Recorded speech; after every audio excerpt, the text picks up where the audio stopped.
अपने आप को सजाते हैं, हम किन आभूषणों को धारण करें, जिनसे हमारा सम्यत्व ज़्यादा से ज़्यादा सज संवर कर निखर सके और उसकी यह सुंदरता स्थिर रह सके। प्रशिक्षण के लिए मेरा करबद्ध विनम्र निवेदन समनी श्री जयंत प्रज्ञा जी से। वंदामि नमः।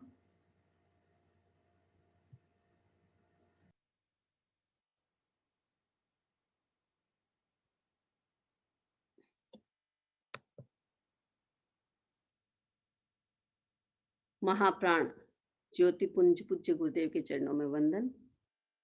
उपस्थित भाइयों और बहनों, सम्यक दर्शन के बारे में हमारी चर्चा चल रही है। कल सम्यक्त्व के दूषण के बारे में हमारी चर्चा हुई, यानी हमारे सम्यक्त्व को दूषित करने वाले तत्व। हमें ध्यान रखना है कि कभी किसी प्रकार का विचार हमारे दिमाग में न आए जिसके माध्यम से हमारा सम्यक्त्व दूषित हो। हमें सम्यक्त्व की प्राप्ति हो चुकी है, अनमोल रत्न हमारे पास है, अब उसकी सुरक्षा हमारे अपने हाथ में है, तो हमें उसे सुरक्षित करना है। तो हम उसे सुरक्षित कैसे करें? किस प्रकार हम अपने सम्यक दर्शन को मजबूत बनाएं, स्ट्रॉन्ग बनाएं और अधिक शक्तिशाली बनाएं? इसके लिए 5 भूषण आते हैं। सम्यक्त्व के 5 भूषण, आभूषण, यानी एक व्यक्ति होता है, बहुत सुंदर होता है, कपड़े पहनता है, अच्छे कपड़े नहीं होता तो उसकी सुंदरता में थोड़ी कमी आ जाती है। इसीलिए वो आर्टिफिशियल चीजों का यूज करता है। बाहर से सुंदर सुंदर आभूषण पहनता है जिससे और अधिक उसकी सुंदरता निखरती है। उसी प्रकार हमारा सम्यक दर्शन है। हमने सम्यक्त्व को प्राप्त कर लिया, उस सुंदरता को प्राप्त कर लिया, उस अनमोल रत्न को प्राप्त कर लिया। अब उसकी सुरक्षा करना है तो हमें और अधिक सुसज्जित होना है, सजाना है अपने आप को। तो सजाने के लिए ये 5 भूषण, स्थैर्य, प्रभावना, भक्ति, तीर्थ सेवा और कौशल, ये 5 तत्व है। इन 5 बिंदुओं के आधार पर हम अपने सम्यक दर्शन को मजबूत बना सकते हैं। पहला है स्थैर्य, यानी स्थिरता। हमारे भीतर में स्थिरता होनी चाहिए। स्वयं हम तत्वों को समझे, अपने मन को मजबूत करें। जब भी अस्थिरता आए, धर्म के बारे में, गुरु के बारे में अथवा तीर्थंकरों के संबंधित कोई भी प्रकार की स्थिरता में कोई कमी आ जाए, भीतर में अस्थिर माइंड हो जाए, तो हमें सोचना चाहिए कि मुझे अपने आप को स्थिर करना है। ये सम्यक दर्शन। लेकिन कोई भी व्यक्ति अस्थिर हो गया है, तत्वों के प्रति डाउट हो गया है अथवा धर्म के प्रति विचलित हो गया है, हमें पता है कि वो अस्थिर हो रहा है, उसे स्थिर करना, ये है स्थैर्य। इससे हमारे सम्यक दर्शन की मजबूती बनती है, हमारा जैन दर्शन मजबूत बनता है और हम अपने सम्यक्त्व को मजबूत कर सकते हैं। तो स्थिर करना, जो भी व्यक्ति उखड़ गया है, जिसके मन में कोई भी प्रकार का सवाल पैदा हो गया है, कोई प्रकार की शंका पैदा हो गई है अथवा कहीं इधर उधर भटक गया है, इधर उधर जाने की कोशिश कर रहा है, उसे रास्ता नहीं मिल रहा है, हमारा काम है उसे स्थिर करना। ये बहुत बड़ी संघ की प्रभावना, ये जैन शासन की प्रभावना कि जो व्यक्ति अस्थिर हो गया है उसे स्थिर करना।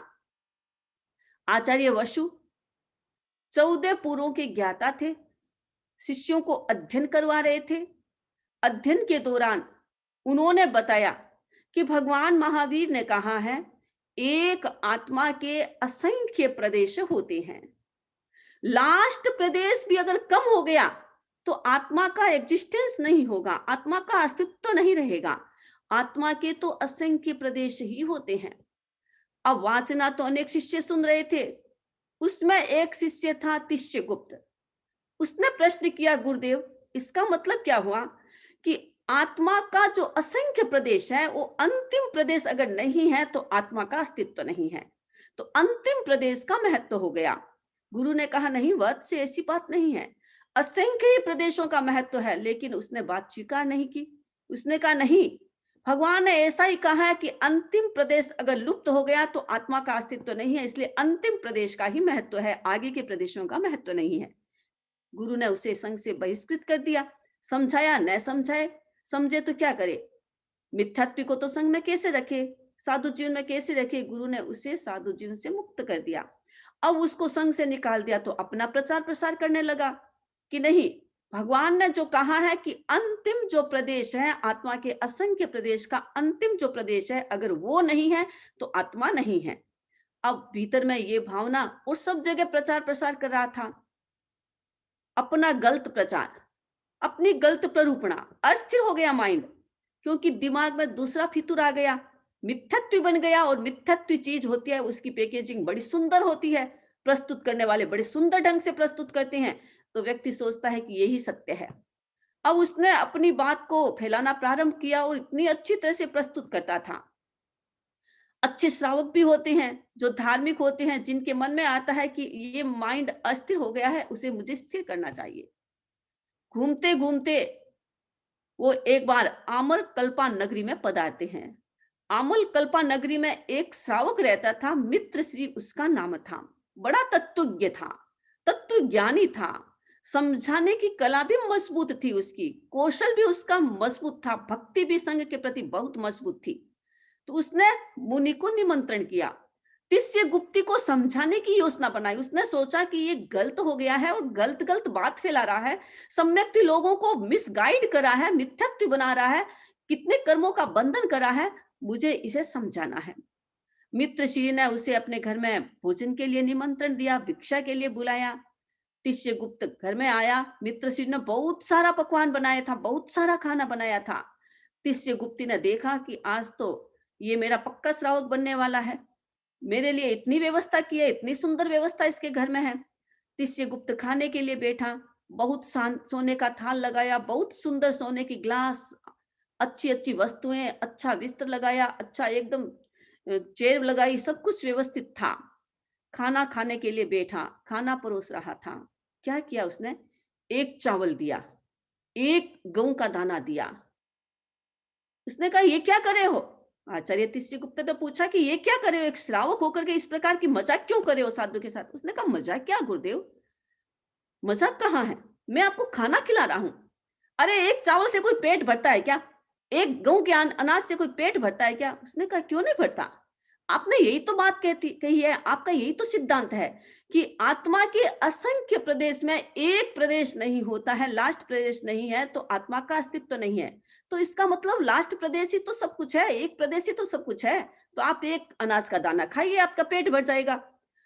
कपड़ा दिया सोने के लिए तो एक धागा का, ये कोई तरीका है क्या।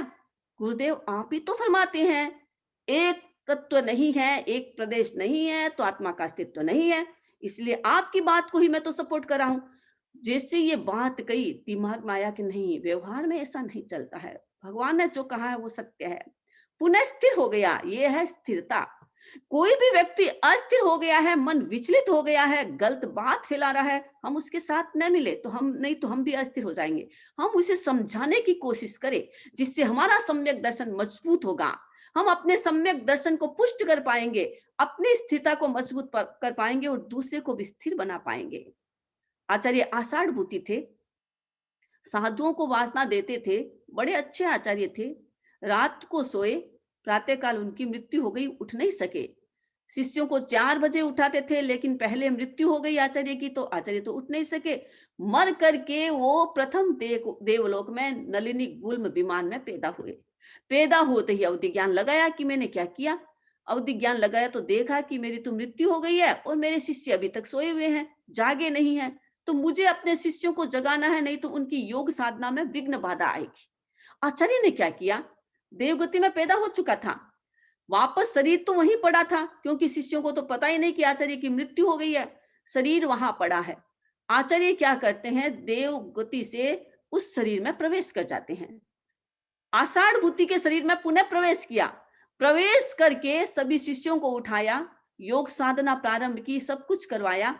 करवाने के बाद जब समय पूरा हो गया तो कहा, शिष्यों से कहा, अपने रूप को प्रकट किया, अपने देव रूप को प्रकट किया और कहा कि शिष्यों मुझे माफ करना, मैं असंयमी होकर के तुम लोगों से वंदना करवाई मैंने, आचार्य बन करके रहा, लेकिन मैं नहीं हूं, अब मेरी तो मृत्यु हो चुकी है। ये मेरा शरीर है, अमृत शरीर। मैं देव गति में पैदा हुआ हूं और मैं तुम लोगों को योग साधना में बाधा न आए इसलिए मैं आया, इस शरीर में आया, इसीलिए मुझे माफ करना। आचार्य तो कहकर चले गए, वो देव तो वापस चला गया, शरीर तो डेड हो गया वापस। अब शिष्यों का मन विचलित हो गया कि इसका मतलब कौन देव है और कौन रियल में साधु है, किसका पता चले। पता तो किसी का ही नहीं चलता है। कोई मरा और पुनः आप उस शरीर में आकर के अपना काम करने लगा, किसको पता चलेगा कि ये मरा हुआ है या जीवित है। अब शिष्यों के मन में ये बात आई और नई प्ररूपणा।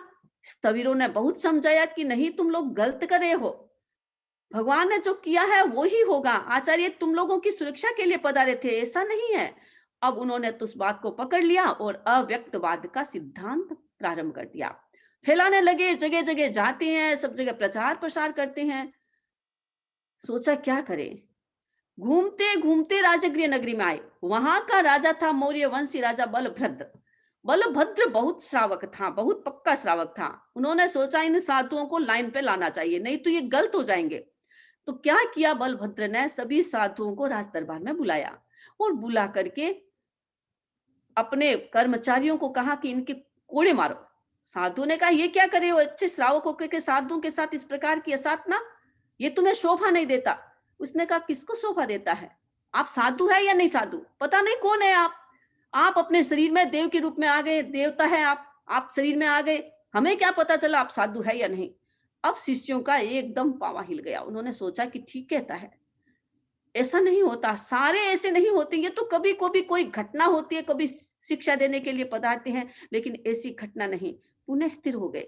तो जो व्यक्ति अस्थिर हो गया उसे स्थिर करना, ये है स्थैर्य। दूसरा है प्रभावना, संघ की प्रभावना करना, जैन शासन की प्रभावना करना। प्रभावना किससे होती है, आचरण से भी प्रभावना होती है, ज्ञान से भी प्रभावना होती है। आप तत्व ज्ञान अच्छी तरह से सीखेंगे तो आप दूसरे को सिखा पाएंगे।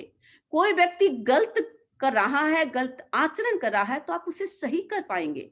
अगर आपको ही पता नहीं है तो जीव अजीव क्या होता है, आश्रव जीव है या नहीं, पुण्य पाप जीव है या नहीं, आपको ही पता नहीं तो आप दूसरे को क्या समझाएंगे, कैसे प्रभावना करेंगे। तो प्रभावना का मतलब होता है अपने जीवन को अच्छा बनाना। आप सामायिक करते हैं, लंबी तपस्या करते हैं, जब अनुष्ठान करते हैं, प्रवचन सुनने के लिए आते हैं, गुरुदेव के प्रवचन सुनते हैं, साधु संत आपके गांव में आ गए, उनका प्रवचन है, आप प्रवचन में जाते हैं, इससे जैन शासन की प्रभावना होती है। मान लीजिए साधु संत आपके गांव में आप पधार गए और प्रवचन हो रहा है, प्रवचन में कितने 10 लोग 20 लोग, बाकी घर तो कितने 100 70 80 घर, और प्रवचन में कितने 10 20। दूसरे आएंगे तो क्या सोचेंगे कि इनके धर्म संघ में कुछ भी नहीं है, इसीलिए लोग आते नहीं है। ये अप्रभावना, जहां भी भीड़ करना है वहां भी हम उपस्थित होते हैं, भीड़ करते हैं, तो जैन शासन की प्रभावना होती है, संघ की प्रभावना होती है। हमें अपने संघ की प्रभावना करना है, अपने जैन शासन की प्रभावना करना है, तो ज्ञान को भी स्ट्रॉन्ग बनाना होगा, अपने आचार को भी स्ट्रॉन्ग बनाना होगा, अपने विचार को भी स्ट्रॉन्ग बनाना होगा, तब ही हम जैन शासन की प्रभावना कर सकते हैं। आचार्य भिक्षु के श्रावक हुए थे विजय सिंह जी पटवा। एक बार आचार्य भिक्षु पाली पधारे थे।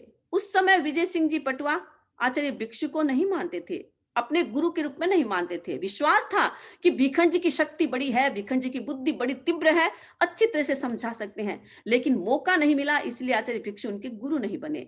आचार्य भिक्षु पाली पधारते हैं, तो एक बार वो अपने मित्र के साथ, श्री श्री माल उनके एक मित्र थे, डेरावासी थे, उनके साथ विजय सिंह जी पटवा रात को आचार्य भिक्षु के पास गए, क्योंकि उस समय ऐसी परंपरा थी कि जा नहीं सकते, कोई जाता तो उस भय लगता था कि किसी दूसरे के पास जाएंगे तो बड़ा नुकसान हो जाएगा, तो डरते थे लोग। विजय सिंह जी पटवा ने सोचा मुझे भीखंड जी के पास जाना है, उनकी बुद्धि बड़ी तीव्र है, समाधान इतना सुंदर देते हैं, तत्व ज्ञान इतना सुंदर सिखाते हैं, मुझे उनके पास जाकर चर्चा करनी है, सत्य जानना है। अपने मित्र को लेकर के रात को गए।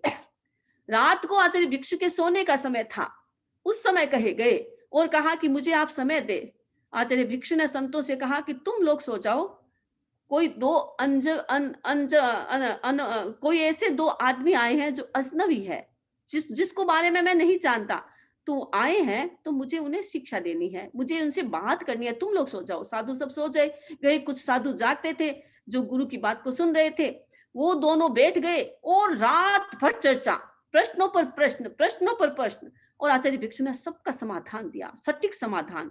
रात के श्रम से आचार्य भिक्षु के परिश्रम थे। हमें बहुत गर्व होता है अपने संग के, हमारे आचार्य कितने शक्तिशाली, कि कितना श्रम करते हैं। हम तो कुछ भी नहीं करते, हमारे आचार्य, हमारे गुरु कितना श्रम करते हैं, रात रात जाग करके लोगों को समझा सकते हैं। आचार्य भिक्षु ने समझाया। दोनों श्रावक सुबह तक आचार्य भिक्षु के पास सम्यक बन जाते हैं, सम्यक दीक्षा स्वीकार कर ली, गुरु बना लिया। इतने पक्के गुरु, क्योंकि वो समझ करके बने थे।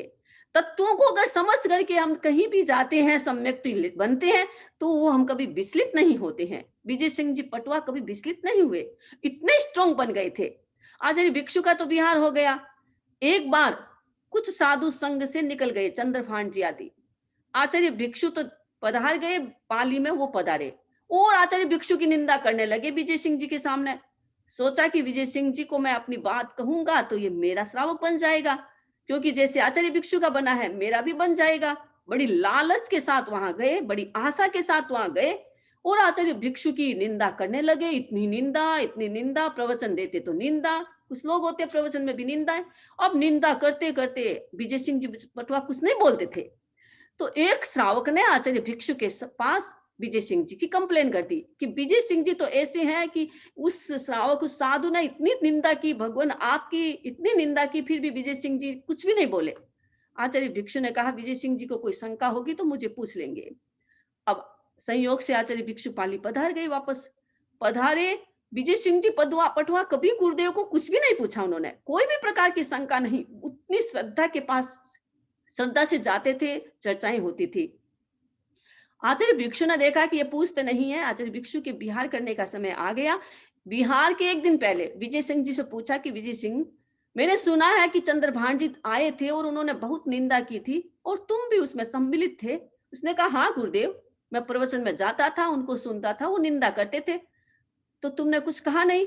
उसने, विजय सिंह जी ने क्या जवाब दिया, गुरुदेव मैं क्या कहता, मुझे पता था कि जो व्यक्ति अनंत सिद्धों की साक्षी से साधु जीवन स्वीकार करता है और साधु जीवन को छोड़ देता है, अपना त्याग तोड़ देता है, वो व्यक्ति सत्य कैसे बोल सकता है, उसमें सत्य का अंश भी नहीं होता है। इसीलिए मैंने फालतू के टाइम बर्बादी नहीं की, उनसे फालतू बातें करके अपने समय को बर्बाद नहीं करना चाहता था। इसलिए गुरुदेव मैंने कुछ नहीं कहा, क्योंकि मैं जानता हूं मेरे गुरु कैसे हैं।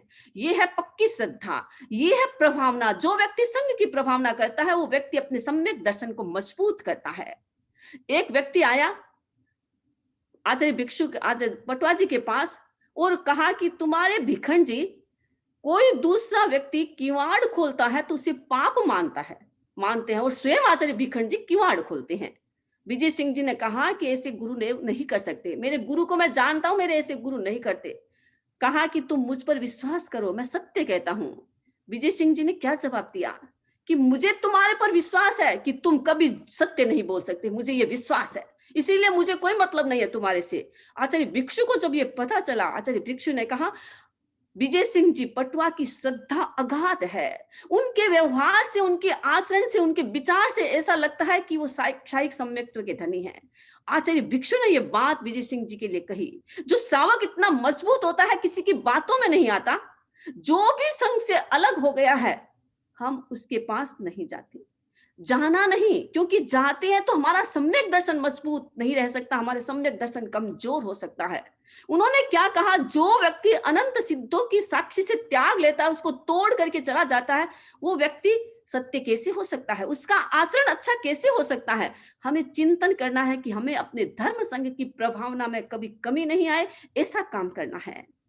बहादुर सिंह जी भंडारी, दूलीचंद जी दुग्गड़, केसरचंद जी भंडारी, जिनकी घटनाएं बहुत मजबूत घटनाएं हैं, जिन्होंने संघ के लिए कितना काम किया था। आचार्य जयाचार्य पर वारंट आ गया था जोधपुर के नरेश का कि उन्हें बंदी बना दो, आदेश आ गया था, लेटर आ गया था। दूलीचंद जी दुग्गड़ वो वहां थे, उन्होंने कहा कि आचार्य जयाचार्य से कहा कि आप मेरी हवेली में पधारे, पता नहीं राजा का आदेश, घुड़सवार आ रहे हैं, कभी भी आ सकते हैं।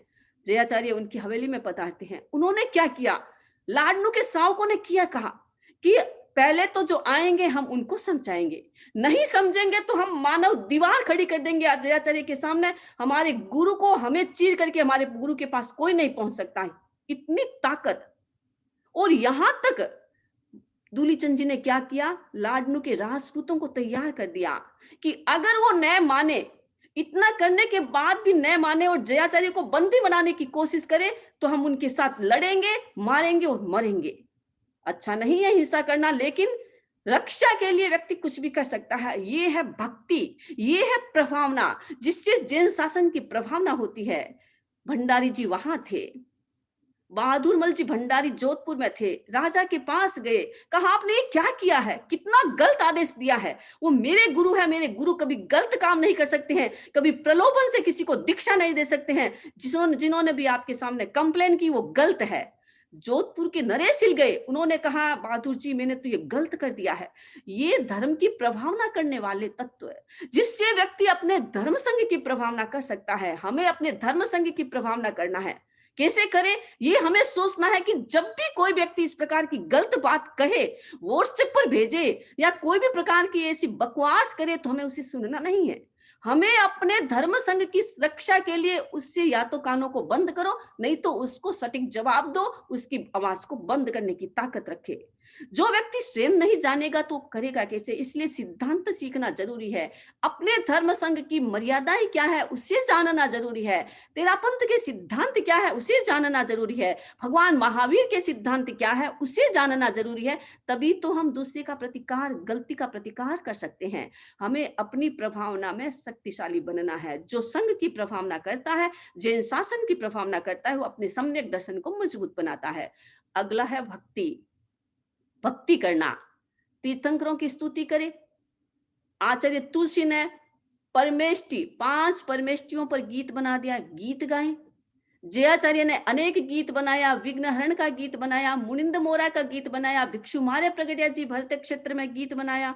उनको याद करें और याद करके उनको गाएं। जब गाते हैं तो भीतर में भक्ति पैदा होती है, भीतर में प्रकंपन पैदा होता है और भीतर में ऐसे सुंदर केमिकल, पॉजिटिव केमिकल्स बनते हैं जिससे हमारा सम्यक दर्शन मजबूत होता है।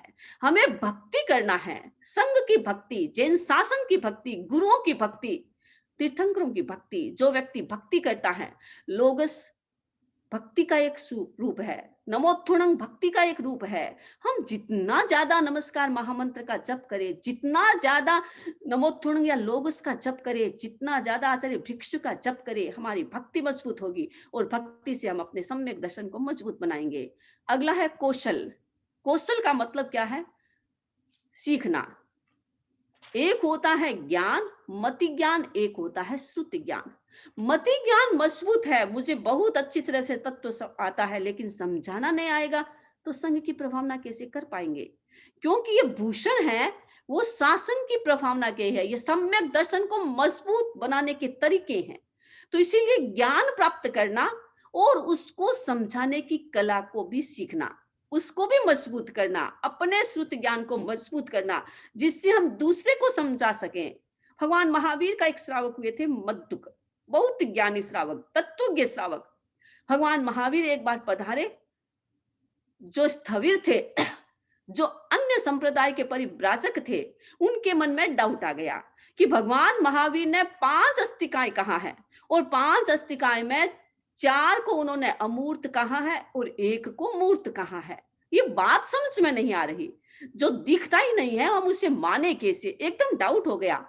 मद्दुक उधर जा रहा था भगवान के प्रवचन सुनने के लिए, बीच में परिव्राजकों का स्थान आया। परिव्राजकों ने देखा कि ये तो भगवान महावीर का श्रावक मद्दुक जा रहा है, मद्दुक को बुलाया।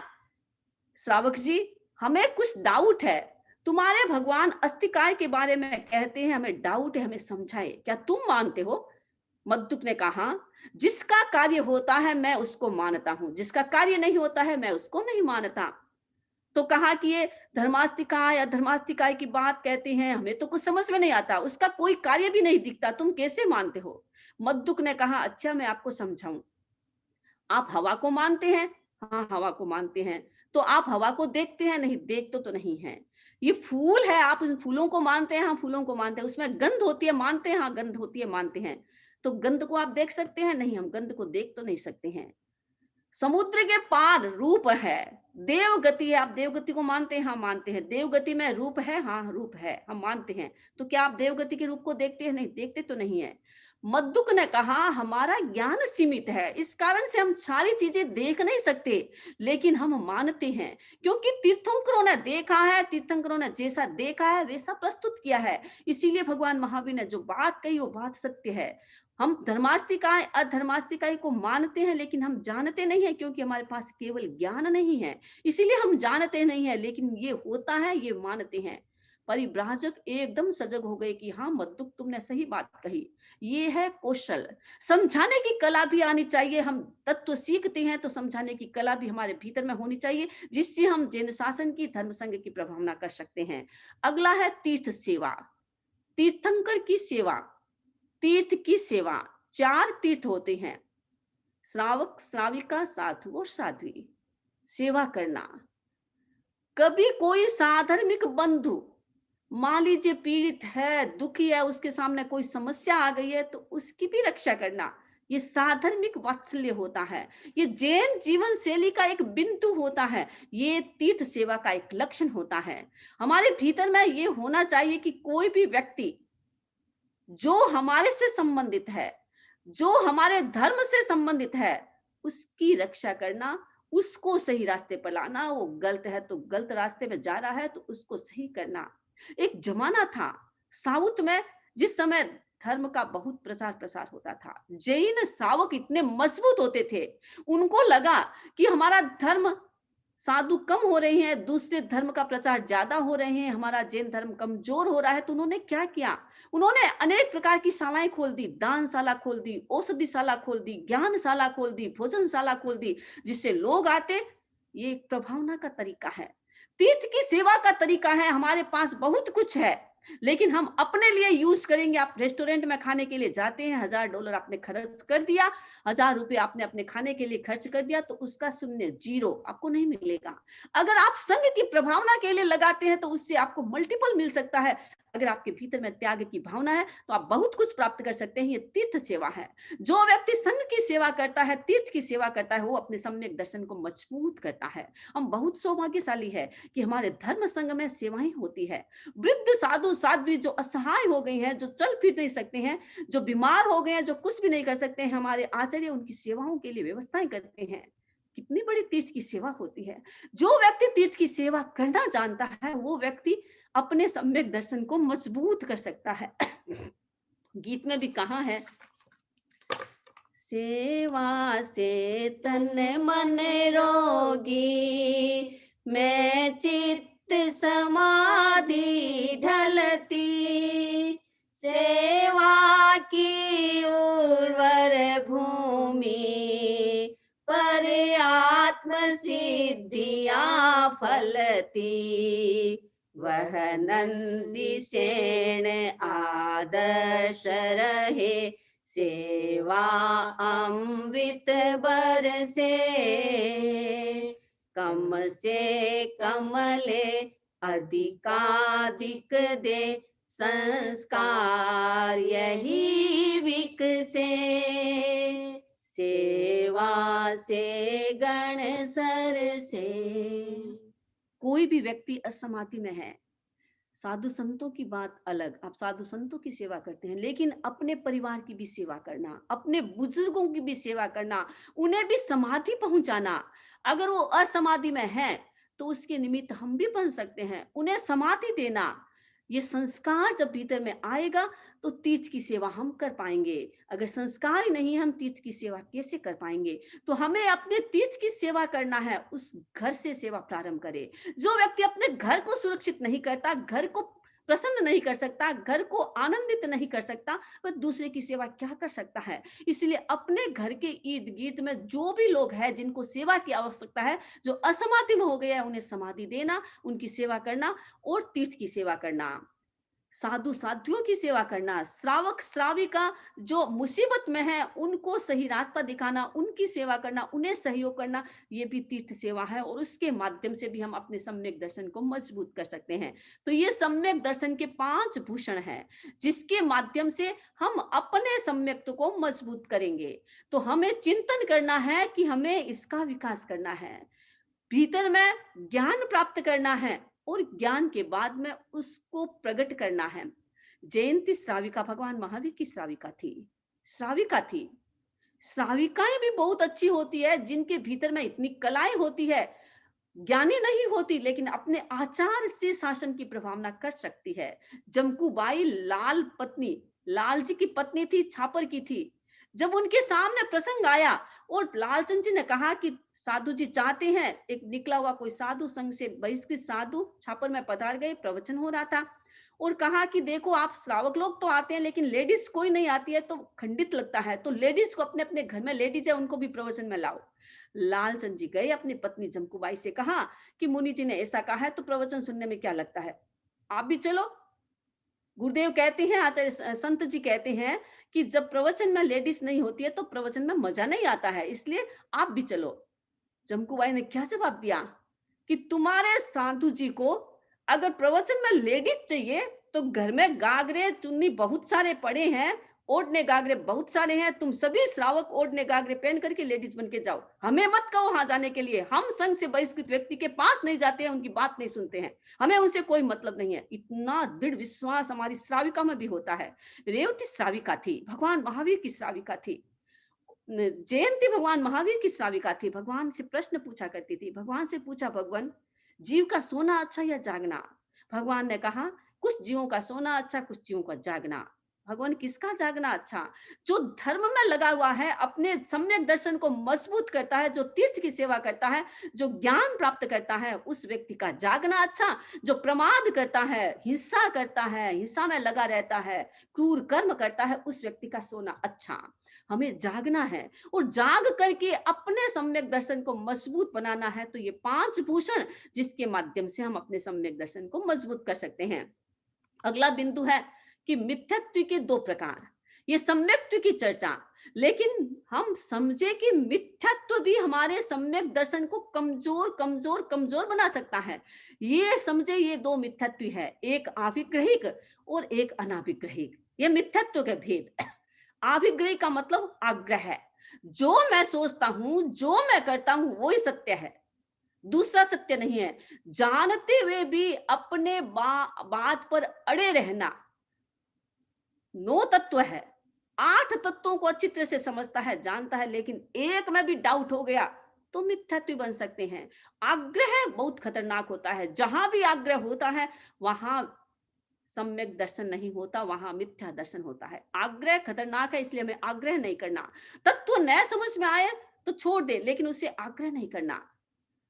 गोष्ठा माहिल एक निन्नव हुए हैं, हमारे जैन शासन के एक निन्नव। निन्नव का मतलब है कि बहुत सारे सिद्धांतों में तो विश्वास, एक में अविश्वास, और उसके माध्यम से अपना प्रचार प्रसार और संघ से अलग हो जाते हैं। गोष्ठा माहिल आर्य आत्मरक्षित के शिष्य थे। उनके 3 शिष्य थे, दुर्बलिका पुष्यमित्र, फल्गु रक्षित और गोष्ठा माहिल। तीनों बहुत शक्तिशाली और योग्य शिष्य थे। गुरु ने दुर्बलिका पुष्यमित्र को आचार्य बनाया। एक बार दुर्बलिका पुष्यमित्र का एक शिष्य विंध्य गुरु की वासना कर रहा था। गुरु ने जो समझाया वो शिष्यों को समझा रहा था। गोष्ठा माहिल भी वहां था। चर्चा चली कर्म की। कर्मों का बंधन 3 प्रकार से होता है, एक स्पर्शबद्ध, एक निकाचित। कोई कर्म आत्मा के चिपकते हैं, दूसरे क्षण झड़ जाते हैं। कोई कर्म आत्मा के चिपकते हैं, थोड़ा श्रम करते हैं, बंध जाते हैं, फिर उसको झाड़ लेते हैं श्रम से। लेकिन कुछ कर्म ऐसे निकाचित होता है, बहुत श्रम करना पड़ता है, बहुत श्रम करना पड़ता है, और अनादिकाल तक आत्मा के चिपका रहता है। गोष्ठा माहिल ने यह सुना।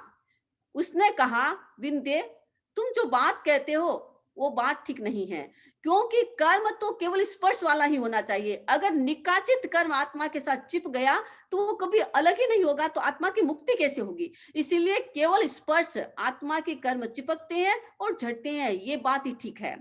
उसने कहा गुरुदेव को पूछ लेते हैं। गुरुदेव ने ऐसा ही बताया। गुरुदेव के पास कहा, गुरु ने कहा कि नहीं, ये तीनों प्रकार के कर्म बंधते हैं, केवल स्पष्ट नहीं होता। गोष्ठमाइल को समझाया, वो समझा तो नहीं लेकिन मौन रहा। कुछ दिन के बाद फिर आचार्य प्रवचन कर रहे थे, वाचना कर रहे थे। दुर्बली का पृष्ठ पुष्य मित्र वासना कर रहे थे। वासना के दौरान त्याग की बात आई कि त्याग सीमा में होता है। इस जीवन का त्याग साधु बनता है तो इस जीवन के लिए बनता है। वो इस जीवन से शरीर को छोड़ दिया तो अगले भव में साधु नहीं रहेगा। तो सीमा में त्याग होता है। अब उस गोष्ठमाइल ने कहा नहीं, ये गलत है। अगर हम सीमा में त्याग करेंगे, मान लीजिए एक दिन उपवास किया, दूसरे दिन पारण ना करना है, तो पहले दिन ही खाने की चिंता, खाने की चीजें दिखने लग जाती है, तो इसमें आकांक्षा मोने आ जाता है, इसलिए त्याग पूरा होता है। गुरु ने कहा नहीं, अगर पूरा हम त्याग कर देते हैं तो मरने के बाद हमारा त्याग खोटा भी हो सकता है, क्योंकि मरने के बाद कोई व्यक्ति देवगति में जाएगा, देव की रिद्धि सिद्धि को भोगेगा, तो साधु कैसे रहेगा? इसीलिए वो साधु तो टूट जाएगा। इसीलिए त्याग सीमा में होता है। अब उसे विश्वास नहीं हुआ, कहा मुझे विश्वास नहीं है, चलो देवताओं को बुलाओ। देवता को बुलाया और कहा कि तुम भगवान के पास जाओ, सिमंदर स्वामी के पास जाओ, इस प्रश्न का समाधान लेके आओ। देवता ने कहा मैं जाऊंगा, लेकिन जब तक मैं वापस नहीं हूं आप सब कायु स्वर्ग में रहे। सभी मुनियों ने कायु स्वर्ग किया। देवता वहां सिमंदर स्वामी के पास गया, प्रश्न का उत्तर लेकर के वापस आया और आचार्य को बताया कि भगवान ने कहा है जो संग कहता है, जो आचार्य कहते हैं त्याग सीमा में होता है, वही बात सत्य है। जो गोष्ठमाहिल कहता है वो बात सत्य नहीं है। गोष्ठमाहिल ने कहा मैं तुम्हारे विश्वास नहीं करता तुम्हारी बातों पर। तुम देवता हो, तुम्हें झूठ बोलने का तो त्याग है नहीं, तुम झूठ बोलते हो और संघ के पक्ष में बात करते हो, मेरे विपक्ष में बात करते हो, तो मैं तुम पर विश्वास नहीं कर सकता। आचार्य ने बहुत समझाया लेकिन गोष्ठमाहिल नहीं माना और संघ से उसे निकाल दिया, बहिष्कृत कर दिया। और वो मिथ्यत्व रहा केवल आग्रह के कारण कि नहीं, कर्मों का बंधन एक ही प्रकार का होता है, केवल स्पष्ट होता है, और त्याग सीमा में होता नहीं है, असीमित होता है, जीवन भर का त्याग नहीं, लाइफ लॉन्ग त्याग होता है। जब तक वो रहता है तब तक त्याग रहता है। ये बात गोष्ठमाहिल फैलाता रहा और हमेशा मिथ्यात्व रहा। ये आविग्रहिक यानी आग्रह है। जमाली भी आग्रह में था। भगवान महावीर से पास गया, समाधान लिया, लेकिन महावीर की बात ने उसने स्वीकार नहीं किया आग्रह के कारण। ये आग्रह के कारण व्यक्ति मिथ्यात्व रहता है। एक होता है अनाभिग्रहिक, जिसको कभी आग्रह तो नहीं होता लेकिन ज्ञान नहीं होता, कभी उसे ज्ञान प्राप्त करने का मौका नहीं मिलता, वो मिथ्यात्व के इर्द गिर्द रहता है, इस कारण से वो मिथ्यात्व होता है। ये अनाभिग्रहिक मिथ्यात्व है। हमें अनाभिग्रहिक मिथ्यात्व हम हो नहीं सकते, आभिग्रहिक मिथ्यात्व बन सकते हैं, इसमें हमारा चांस है। इसलिए हमें सजग रहना है, क्योंकि क्षयोपशमिक सम्यक तो है, क्षायिक हमारे पास है नहीं, इसलिए कभी भी विचलित हो सकते हैं, फिसल सकते हैं। इसलिए हमें जागरूक रहना है कि हमारे भीतर में आभिग्रहिक मिथ्यात्व न आए, कोई भी प्रकार का आग्रह दिमाग में न रहे। आग्रह जहां भी हुआ, एकांत आग्रह जहां भी, वहां मिथ्यात्व हो जाता है। इसीलिए आविग्रहिक मिथ्यात्व से भी हमें सजग रहना चाहिए। अब है सम्यक्त्व प्राप्ति के बाद किसको हम अलविदा कहते हैं। सम्यक्त्व आ गया तो क्या होगा, फिर शंका जीवन में नहीं आएगी, कोई भी प्रकार का तत्व में शंका नहीं रहेगी, कोई भी प्रकार के आचरण में शंका नहीं रहेगी, भीतर में भय खत्म हो जाएगा, कोई भी प्रकार का भय नहीं रहेगा। लोगों को भय लगता है ना, कि हमें भय लगता है, भय लगता है। हम अपने सम्यक दर्शन को मजबूत करें, अपनी भक्ति को बढ़ाए, अपने ज्ञान को बढ़ाए, अपनी प्रभावना को बढ़ाए, जिससे हमारा भय खत्म होगा। जितनी भक्ति, जितने मंत्रों का जाप, जितने नमस्कार महामंत्र का जाप, जितने लोगस का जाप चलता रहेगा, भय खत्म हो जाएगा, भय अपने आप नहीं रहेगा। उस समय ये चिंतन करें कि हमारे पास 5 परमेष्टि है, इतने शक्तिशाली जीव हमारे पास है, इतने शक्तिशाली आत्माएं हमारे पास है, तो हमें क्या भय है, कोई हमारा कुछ नहीं बिगाड़ सकता। ऐसा चिंतन सम्यक्त्व कर सकता है। तो सम्यक्त्व जीव जिसके पास, जिसको कभी भय नहीं होता है, भय भी खत्म हो जाता है, आसक्ति खत्म हो जाती है, वो हमेशा अनासक्त रहेगा, अनासक्ति का चिंतन करेगा, किसी में आसक्त नहीं रहेगा, और जीवन में कभी डिप्रेशन, निराशा जैसी चीजें नहीं आएगी। जब सम्यक दर्शन आता है तो ये सब समाप्त हो जाता है। और सम्यक दर्शन की प्राप्ति होती है, तो फायदे क्या होते हैं? व्यक्ति चिंताओं से मुक्त होगा, क्योंकि कोई भी प्रकार की नेगेटिव चिंता आएगी नहीं, उसके नेगेटिव चिंता आएगी नहीं, तो जीवन में कभी दुख नहीं होगा, हमेशा वो पॉजिटिव रहेगा, पॉजिटिव सोचेगा।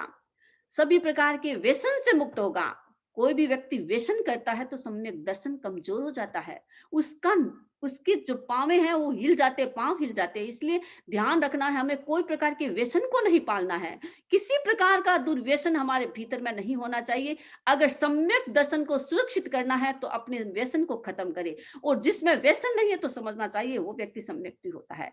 सभी बीमारियों से मुक्ति, कोई भी प्रकार की बीमारी उसके जीवन में नहीं रहेगी। हो सकता है कभी शरीर में बीमारी आ जाए, लेकिन मन के स्तर पर वो बीमारी नहीं आएगी, आत्मा के स्तर पर वो बीमारी नहीं आएगी। वो व्यक्ति हमेशा खुश और प्रसन्न रहेगा। आत्महत्या का विचार उसके मन में नहीं आएगा। जो सम्यक्ति होगा, भीतर से सम्यक्ति है, तो आत्महत्या का विचार उसके दिमाग में नहीं आएगा, और अनंतानुबंधी कसाय से सदा सदा के लिए मुक्ति हो जाएगी। तो ये सम्यक दर्शन के फायदे हैं। तो हम अपने सम्यक दर्शन को मजबूत बनाएं, और मजबूत बनाने के लिए हम जो ये भूषण है उस भूषण की ओर ध्यान दें। संघ की प्रभावना कैसी हो, हम कैसे दूसरे को स्थिर कर सकते हैं, अपने आप को कैसे स्थिर करें, उसके लिए ज्ञान की आवश्यकता है, उसके लिए आचार की आवश्यकता है। किसी को ज्ञान नहीं होता है, लेकिन अपनी समाई करके, अपने धर्म ध्यान करके, साधु संतों के प्रवचन सुन करके, तपस्या आदि करके हम अपने सम्यक दर्शन को बहुत मजबूत बना सकते हैं और अपने धर्म संघ की प्रभावना कर सकते हैं। तो ये भी प्रभावना के कारण है जिससे हम अपने सम्यक्त्व को मजबूत कर सकते हैं। तो जहां कहीं भी सम्यक दर्शन के खंडन की जहां भी पॉसिबिलिटी है हम उससे दूर रहे, जहां भी उसकी संभावना है हम उससे दूर रहे, तो हम अपने सम्यक दर्शन के जो रियल फायदे होते हैं वो फायदे अपने जीवन में कर पाएंगे, और जो नेगेटिव चीजें हमारे जीवन में है हम उसको अलविदा भी कह पाएंगे, और अपने सम्यक दर्शन को मजबूत करते हुए अपनी आत्मा का विकास कर पाएंगे। इसी के साथ मैं अपने इस बोल के विचार को यहीं संपन्न करती हूँ। अब कोई भी प्रश्न है तो आप पूछ सकते हैं। बहुत बहुत कृतज्ञता वंदनामि आपके प्रति। आशा करती हूँ और मंगल कामना अपने प्रति भी और सभी के प्रति करती हूँ कि हम अपने सम्यक्त्व को मजबूत करने की ओर अग्रसर हों। आज की जिज्ञासाएं, पलक जी नाटा, उनके बाद नानक जी बैद। वंदामी नमसामी, मुझे पूछना था, जो हम जाप करते हैं उसमें ओम ह्रींग श्रींग है, तो वो ग बोलना है या म बोलना है? अब ऐसे म बोलेंगे तो उतनी एनर्जी पैदा नहीं होती है, ग बोलेंगे तो, क्योंकि कोई भी शब्द होता है ना, अपन बोलते हैं ना क ख ग घ, उसका जो पीछे का जो अनुसार होता है ना, उसके आधार पर बोला जाता है। क है तो उसको ग बोलेंगे, त है तो म बोलेंगे, पीछे ऐसे अनुसार चलता है। तो रिंग श्रिंग अगर आप ग मतलब उसको ग के उच्चारण के साथ आप करेंगे सिंग रिंग, तो वो ज्यादा पावरफुल हो जाता है, शक्तिशाली होता है। तो वैसा करना चाहिए, लेकिन म भी बोले तो गलत नहीं होता। नानक जी बैद, उनके बाद कविता वंदामी जी। नमसामी, हाँ जी। आपका संविधान शैली इतना अच्छा लगा कि कोई किंतु परंतु उसमें नहीं रखा है। इसके लिए आपको बहुत बहुत साधुवाद। मैं ये तो जानना मुझे, चाहता हूँ, हाँ हाँ, मैं आज 70 साल का हो गया हूँ। मैंने बहुत समय की, बहुत तपस्या की, बहुत दान दिया, बहुत प्रवचन सुना। अगर मेरे में क्रोध, मान, माया, लोभ, राग अगर जरा भी कम नहीं हुआ तो क्या मैं धार्मिक कहलाने का अधिकारी हूँ? क्या मैं धार्मिक हूँ या नहीं, ये शंका है। ऐसा है कि हमेशा जितना क्रोध उसको आता था, आज भी उतना ही क्रोध आता है, इतना सब कुछ करने के बाद। तो या तो उसने शायद क्रिया सही नहीं की है, या समझ के नहीं की है, और इस कारण से उसका उस पर प्रभाव नहीं पड़ा है। क्रिया तो हुई है, क्योंकि कभी कभी जैसे पहले भी बताया था और गुरुदेव के प्रवचन में भी आया था कि कोई अभावी जीव होता है, वो क्रिया तो बाहर से सारी करता है, लेकिन भीतर में उसके परिवर्तन नहीं आता है, वो वैसे केमिकल्स उसके जीवन में पैदा नहीं होते हैं। तो कभी कभी ऐसा होता है कि हम सोचते हैं कि मैं ठीक कर रहा हूँ, लेकिन हो सकता है कि मेरा करने का तरीका ठीक नहीं है, उसमें कोई ना कोई मिस्टेक है, अथवा मैं समझ के नहीं कर रहा हूँ, बस क्रिया क्रिया की दृष्टि से कर रहा हूँ, दिखावे की दृष्टि से कर रहा हूँ, नेगेटिव और पॉइंट बढ़ रहे हैं। मान लीजिए कभी कभी ऐसा होता है ना, मैं इतनी लंबी तपस्या करता हूँ, क्योंकि तपस्या से तो भीतर में रुक्षता बढ़ेगी, रुक्षता बढ़ेगी तो गुस्सा भी आएगा, तेज गुस्सा भी आएगा। इसीलिए तपस्या के अंतर्गत उसमें ज्ञान भी होता है, उसमें जप मंत्र आदि का भी अनुष्ठान होता है, उसमें ध्यान का भी अनुष्ठान व्यक्ति करता जाता है, तो उसके इमोशंस डाउन होते जाते हैं।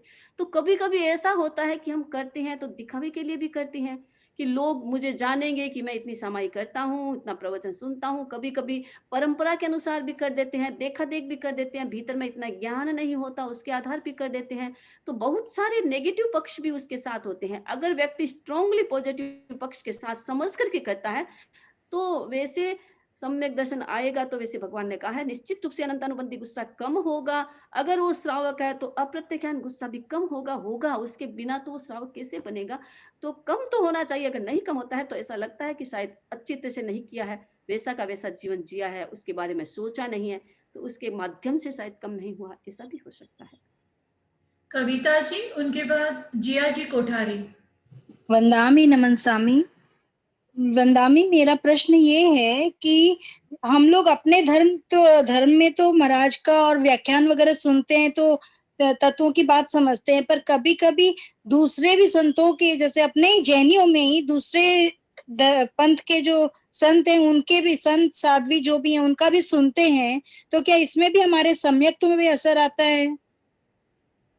ऐसा है कि तत्व ज्ञान कहीं भी दूसरे के सुनेंगे तो उसमें डाउट पैदा हो सकता है, शंका पैदा हो सकती है। और डाउट शंका जहां कहीं भी आया तो मिथ्यात्व का मतलब सम्यक्त्व में दोष आ सकता है। इसीलिए सजगता की बात है कि मैं भीतर से कितनी सजग हूं और मुझे कितना नॉलेज है, अपने धर्म के बारे में नॉलेज है।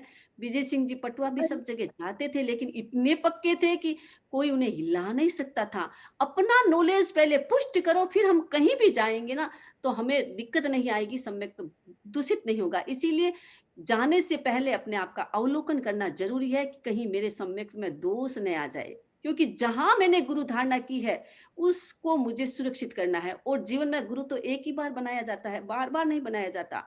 इसीलिए जहां भी गुरु है हमारे, एक मैं आपको घटना बताऊं। एक बहन थी, मेरी ही संसार पेक्षा एक छोटी बहन है, उसका नाम लक्ष्मी था, लक्ष्मी है उसका नाम। तो वो इतनी पक्की, ससुराल गई, स्थानकवासी ससुराल था, उसने गुरु धारणा पहले ले ली थी, क्योंकि परंपरा से हम तो गुरु बना लेते हैं। आचार्य तुलसी को उसने गुरु बना लिया। अब वहां गई और उसको पता था मेरी बहन दीक्षा में है, तो कोई भी बात, कोई भी प्रश्न आता तो मुझे पूछ करके वो समाधान किया करती थी। तो एक बार कोई साधु पधार गए तो कहा कि बहन तुम समकित लो, गुरु बनाओ। उसने कहा कि समकित, क्योंकि गुरु धारणा कहते हैं, समकित क्या होती है वो समझी नहीं। उसने कहा कि मैं आज कुछ नहीं सोचूंगी इसके बारे में, मैं मेरे बहन महाराज है दीक्षा में, मैं पहले उनको पूछूंगी। तो कहा मुनि जी ने कि बहन महाराज है तो बहन की सेवा करना मना थोड़ी है, तुम जा सकते हो, उनसे बात कर सकते हो, लेकिन समकित तो ले लो। उसने कहा नहीं, मैं उनको बिना पूछे कुछ नहीं करूंगी। पूछा मुझे फोन से कि क्या हुआ, हम लोग अमेरिका में थे, पूछा कि क्या होता है संकेत। मैंने कहा गुरु धारणा की बात है। तो कहा गुरु धारणा, मैंने तो गुरु बना लिया, मेरे तो आचार्य तुलसी गुरु, तेरा पंथ वाले गुरु मेरे गुरु है, आचार्य महाश्रमण जी मेरे गुरु है, तो वो कहते हैं गुरु बनाने का। तो मैंने कहा तुम देख लो, मैंने उसको नहीं फोर्स किया, मैंने कहा तुम देख लो। उसने कहा नहीं, मेरे तो गुरु बने हुए हैं, मैं कहीं नहीं जाऊंगी, मेरे कौन गुरु हो सकते हैं। जो व्यक्ति इतना भीतर से सजग होता है, जाना मना नहीं है, लेकिन जाते हैं हम कभी फिसल न जाए, इस बात का ध्यान हमें रखना है कि हमारी फिसलन, क्योंकि क्षयोपशमिक सम्यक तो फिसल सकते हैं, इसीलिए जाना मना नहीं है, लेकिन अपने आप का अवलोकन करके, अपना परीक्षण करके जाए कि कहीं मेरा जो मेरा सम्यक दर्शन है वो कहीं हिल न जाए। इसीलिए जाना मना नहीं है, लेकिन सोच के जाएं। और अभी जो भाई जी ने पूछा था, भाई साना की भी धार्मिक है या नहीं व्यक्ति, वो ऐसा है कि वो बाहर से तो धार्मिक ही है, अंदर में वो व्यक्ति कितना करता है, कितना धार्मिक है, कितना परिवर्तन आता है, वो तो वो स्वयं जाने, लेकिन बाहर की क्रिया से तो वो धार्मिक ही होगा। जिया जी कोठारी, उनके बाद भारती जी रांका। वंदामी नमम स्वामी। मेरा प्रश्न यह है कि भूत प्रेत से किसी की मृत्यु होती है, उसका कारण क्या है और वह मरने के बाद कौन सी गति में जाता है? ऐसा है, भूत प्रेत जानने का कारण बताया था कि आत्महत्या, मूल उसका कारण आत्महत्या है। तो आत्महत्या व्यक्ति करता है, चाहे वो विष खा करके करे, चाहे किसी ने मर्डर कर दिया, आत्महत्या कर लिया, कोई कुएं में गिर के करे, मतलब यही कारण है, उससे व्यक्ति व्यंतर गति में जाता है। अथवा कोई व्यक्ति साधना करता है, साधना करते करते वो विराधक हो जाता है, यानी दोष लगाता रहता है, दोष सेवन करता जाता है और दोषों की आलोचना नहीं करता है, तो भी व्यंतर गति में पैदा हो सकता है, भूत प्रेत की योनि में जा सकता है। तो इसके कारण वो व्यंतर में जाता है। भारती जी रांका, उनके बाद निकिता जी संकलेचा। वंदामी नमस्वामी।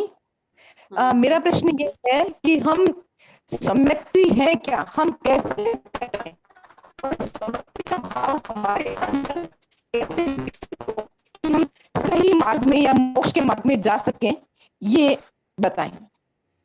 ये पूरे बोल में यही चर्चा थी कि आप सम्यक्त्व है या नहीं। ये तो आपको अपने आप देखना होगा कि जो सम्यक्त्व के लक्षण बताए हैं वो लक्षण आप में कितने प्रतिशत घटित हो रहा है, उतने प्रतिशत आप सम्यक्त्व है। अपने प्रतिशत को बढ़ाएं, बस अपने आप को देखिए कि मेरे भीतर में ये लक्षण है, मुझे इनको मजबूत करना है, और जो दोष है उन दोषों का सेवन नहीं करना, और जो भूषण है उन भूषणों को और अधिक बढ़ाए, तो सम्यक दर्शन मजबूत होगा और हम पक्के सम्यक्त्व बन पाएंगे। एक जिज्ञासा चैट में वंदामी कि हमारे अगर सौगंध लेते हैं वो टूट जाते हैं तो क्या हम आलोचना के लिए दीक्षित स्वामी का 1.25 लाख का जाप प्रायश्चित के रूप में कर सकते हैं? क्योंकि साधु साध्वी नहीं विराज रहे होते हैं, तो एक बार के लिए क्या ऐसा कर सकते हैं? नहीं, अपने आप आलोचना नहीं होती है। या जो कोई मान लीजिए आपने सामायिक व्रत ली और सामायिक टूट गई, तो उसका तो आया हुआ है प्रायश्चित, जो को ये वंदामी त्याग के माध्यम से मान लीजिए कोई त्याग आपका लंबा किया हुआ है, वो त्याग टूट गया है, तो फिर उसकी आलोचना लेनी है। अपने आप आलोचनाएं नहीं होती है। आप जितना भी स्वाध्याय करें वो ठीक है, आपकी विशुद्धि निर्जरा होती है, लेकिन जो भूल हुई है उसकी आलोचना नहीं होती है। साधु संत है, समृद्ध जी आपके क्षेत्र में है तो उनसे लो, नहीं है तो गुरुदेव को पूछवा लो। आपके पास तो बहुत साधन होते हैं, साधन के माध्यम से आप वहां पूछवा लो। गुरुदेव की कितनी विशेषता, गुरुदेव कोई भी प्रकार का प्रश्न पूछेंगे, कोई प्रकार की आपको आलोचना लेनी है तो तत्काल उसका उत्तर देते हैं। बाकी की व्यवस्था का मान लीजिए धीरे धीरे दिया, लेकिन इन सब चीजों का तो गुरुदेव बहुत जल्दी उत्तर दिलवाते हैं। तो आप, हमारे पास तो इतनी सुविधा है, आपके पास इतनी सुविधा है, तो आप सुविधा से वहां भी पूछ करके उसकी आलोचना ले सकते हैं। लेकिन आलोचना दूसरे से, गुरु से ही ली जाती है, अपने आप नहीं होती है। और कैंप ऑफिस के नंबर तो आप सबके पास होंगे ही, तो वहाँ पे भी कॉल करके पूछवा सकते हैं। निकिता जी संकलेचा, उनके बाद रेखा जी चौरड़िया। वंदामी नमन स्वामी, मुझे ये पूछना था कि अगर कोई किन्नर मतलब सम्यक्त्व है तो हम उसको क्या बोलेंगे, और वो दीक्षा लेता है तो हम उसे साधु बोलेंगे या साध्वी? ऐसा है, जो किन्नर होता है, अगर वो एक हमारे संग अपने जैन शासन में नपुंसक के लिए आता है कि नपुंसक, जो कृत नपुंसक है वो ही साधु बनेगा, जो रियल नपुंसक है वो कभी साधु नहीं बनेगा, उसके भीतर में सम्यक दर्शन नहीं आएगा। तो वो सम्यक क्रिया वो कर सकता है, लेकिन सम्यक दर्शन नहीं आएगा, वो साधु बनेगा नहीं। और वैसे ही बाहर से बनेगा तो अलग बात है, उसको बनाएंगे भी नहीं, क्योंकि नपुंसक को साधु नहीं बनाया जा सकता है। तो वो साधु नहीं बन सकता, तो साधु नहीं बनेगा, तो स्त्री या पुरुष कहने की कोई बात ही नहीं। रेखा जी चौरड़िया, उनके बाद समता जी जैन। वंदामी नमन स्वामी। वंदामी, आज की क्लास में आपने लोकस्य का पाठ और नमोत्थारण का पाठ करने के लिए कहा, तो वो हम कितनी बार करें? इसमें अपनी जितनी ताकत है, जितना सामर्थ्य है उतना करें। आप खाली बैठे हैं, मान लीजिए कोई काम नहीं है, तो आप लोगस बोलते जाए, भीतर में नमोत्थुणंग बोलते जाए जितना ज्यादा, क्योंकि ये स्तुति है। दोनों में ही तीर्थंकरों की और सिद्धों की स्तुति है, लोगस में भी स्तुति है और नमोत्थुणंग में भी स्तुति है। तो हमें तो स्तुति करना है, भक्ति करना है। तो जितना खाली टाइम मिले बातें न करें, क्योंकि नहीं तो क्या खाली टाइम होता है तो चलो व्हाट्सएप पर बात कर लो, मोबाइल है मोबाइल में बात कर दो। हर व्यक्ति के पास फोन, ओल्ड बहनों के पास फोन, सब कुछ जानती है कैसे निकालना कैसे खोलना, और सबको फोन में बातें करती रहती है। तो बातें करने की जरूरत नहीं है, अपने पास टाइम है तो लोगस और नमोत्थानंग जितना कर सकते हैं उतना करें, उसकी कोई सीमा नहीं है। जितना करें उतना ही हमारे लिए ठीक होगा, उतनी ही भक्ति मजबूत होगी, उतनी ही जैन शासन की और अपने सम्यक दर्शन की मजबूती होगी। समता जी जैन, उनके बाद मंजू जी जैन। समता जी जैन। वंदामी नमन स्वामी, मेरा क्वेश्चन है समता भाव कैसे बढ़ाएं और विषमता कैसे कम करें? सामायिक करो, भक्ति करो, तीर्थंकरों की भक्ति करो, लोगस करते जाओ, और इसके साथ साथ समता का विकास करना है। तो भीतर में एकदम पॉजिटिव, कोई भी व्यक्ति कैसा भी काम करे उसकी ओर ध्यान न दे। गलत काम करता, कभी कभी क्या होता है कि मेरे अनुकूल काम नहीं होता है तो मेरी समता खंडित हो जाती है। वो ऐसा क्यों करता है? तो सारी दुनिया तो हमारे अनुसार चलेगी नहीं, हम तो अपने आप को ही अपने अनुसार चला सकते हैं, दूसरे को नहीं चला सकते। कोई भी कैसा भी काम करे उसे समझाना हमारा काम है, प्रेम से समझाए, न समझे तो उसको छोड़ दीजिए। उसको लेकर के अपने कर्मों का बंधन न करे, तो समता का विकास हो सकता है। और नहीं तो प्रेक्षा ध्यान में लॉन्ग ब्रीदिंग का अभ्यास करे, जितना लंबा श्वास ले, जितना लोगस नमस्कार महामंत्र नमोत्थुणंग उस श्वास के साथ बोले, श्वास लेते समय बोले, श्वास छोड़ते समय बोले, श्वास को देखते जाएं। तो जितना जितना श्वास के साथ प्रयोग करते जाएंगे, चाहे नमस्कार महामंत्र है, चाहे लोगस है, चाहे नमोत्थुणंग है, और चाहे और कोई भी मंत्र है, श्वास के साथ करेंगे तो धीरे धीरे काफी अधिक समता का विकास हो जाएगा, व्यक्ति पॉजिटिव बनेगा। तो हमें अपने समता का विकास करना है, तो ये सारे जितने भी धर्म के उपकरण हैं उन सब का यूज करें, और साथ साथ में लॉन्ग ब्रीथिंग का भी अभ्यास करें। मंजू जी जैन, उनके बाद सीमा जी कोठारी। मंजू जी जैन। वंदामि नमस्सामि। मैं ये पूछना चाह रही थी कि जैसे हम परिवार में जितने भी सदस्य हैं या जैन में जो भी है, क्या उसमें हम सब भवी हैं? अब भवी अभवी तो हम अपनी क्रिया से देख सकते हैं, जान सकते हैं। परिवार में जितने भी सदस्य हैं, अगर वो धार्मिक है, धर्म की भावना उनके मन में है, धर्म करने की लालसा उनके मन में। एक तो क्या होता है, कोई एक ऐसा बच्चा होता है कभी करना ही नहीं चाहता, कोई ओल्ड व्यक्ति होता है करना ही नहीं चाहता, हम जबरदस्त उसे कराने की कोशिश करते हैं। एक होता है वो मन से करने की कोशिश करता है कि नहीं मैं करूंगा, और वो उसको याद नहीं रहता, ये अलग बात है, लेकिन वो मन से करता है। तो ये तो हम स्वयं निरीक्षण करें, अथवा हर व्यक्ति स्वयं ही जान सकता है। स्वयं भी नहीं जानता, क्योंकि मैं कौन हूँ, भवी हूँ अभवी हूँ, मैं भी नहीं जान सकता। लेकिन भवी अभवी का मतलब है जिसके भीतर में ये प्रश्न उठ जाता है कि मैं भवी हूँ या नहीं, आत्मा है या नहीं। ये प्रश्न पैदा होते हैं, धर्म की बात का प्रश्न पैदा होता है। तो प्रश्न जब पैदा होता है तो समझना चाहिए कि वो भवी होना चाहिए। जिसके मन में इस प्रकार का आत्मा का, धर्म का लेकर के, भवी अभवी को लेकर के आदि तत्व ज्ञान से रिलेटेड प्रश्न पैदा होते हैं, तो समझना चाहिए वो भवी होना चाहिए। सीमा जी कोठारी, उनके बाद लक्ष्मी लता जी बैद। वंदामि नमस्सामि। मेरा 2 क्वेश्चन है। आपका समझाने का तरीका मेरे को बहुत अच्छा लगता है, इसलिए बार बार क्वेश्चन पूछने का मन भी करता है। वंदामि, जैसे शपक श्रेणी वाले साधु जो 9वें गुणस्थान में पहले वेद को क्षीण करते हैं, फिर संजलन क्रोधमान माया को क्षीण करते हैं, ठीक है। पहले वो सवेदी है 9वें गुणस्थान में, बाद में अवेदी है अंतिम में। तो फिर ये क्वेश्चन आया कि किस वेद को वह पहले क्षीण करता है। तो सबसे पहले नपुंसक वेद को क्षीण करता है, फिर स्त्री वेद को, फिर पुरुष वेद को। तो मेरा फिर वो क्रोधमान माया को क्षीण करता है 9वें गुणस्थान में, क्योंकि सूक्ष्म लोभ 10वें गुणस्थान में रह जाता है। तो मेरा ये क्वेश्चन था कि ये जो क्रम पूछा गया है कि किस वेद को पहले क्षय करता है, तो क्या एक ही जीव में ये तीनों वेद हो सकता है? क्योंकि स्त्री के हमारे पास स्त्री वेद है, पुरुष के पास पुरुष वेद है, नपुंसक के पास नपुंसक वेद है। तो एक ही जीव में थोड़ी हो सकता है कि ये वो क्रम से क्षय करे। तो इसका क्रम थोड़ा सा मेरे को समझना था। और एक क्वेश्चन था, जैसे कोई हम महाश्रमण जी का ये सुनते हैं प्रवचन सुबह, उससे पहले थोड़ी देर पहले लगा लेते तो कोई दूसरे साधु संत का प्रवचन चलता है, तो वो सुनने में आ जाता है। चाह के नहीं सुनते, लेकिन सुनने में आ जाता है। कोई अच्छा बात होता है तो बोल भी देता कि ये अच्छा बात बोल रहे हैं, क्योंकि प्रवचन में धर्म का ही होता है, तो कुछ ना कुछ अच्छा चीज सुनने में ही आ जाता है।